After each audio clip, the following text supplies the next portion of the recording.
नमस्कार Kamakhya TV live को आपण को स्वागत। सारुवाली पंचायतर नूतन मार्केट कॉम्प्लेक्स और कल्याण मंडप उद्घाटन। कामाख्यानगर ब्लॉक सारुवाली पंचायत ठारे नूतन मार्केट कॉम्प्लेक्स और कल्याण मंडप उद्घाटन हो जाइछि।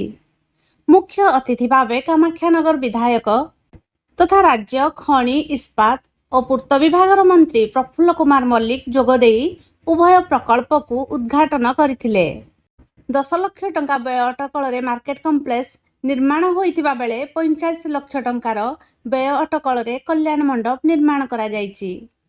एही अवसर में पंचायत कार्यालय ठारे आयोजित कार्यक्रम में पंचायतर भत्ता हिताधिकारी मानकु वर्धित भत्ता प्रदान करा जिबा सह नूतन भावे 70 जन हिताधिकारी को भत्ता प्रदान करा जाइछि।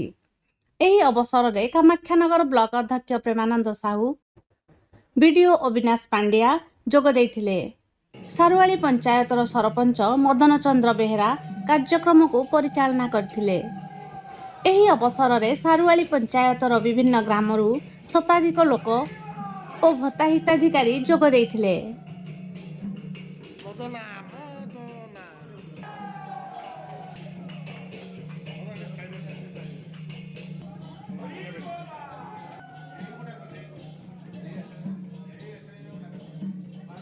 तापर आसते गुंजरा तेहुरी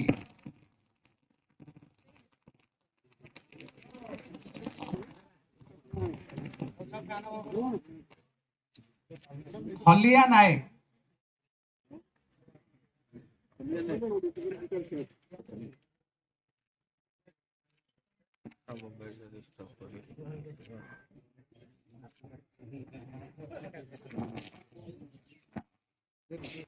नमस्कार।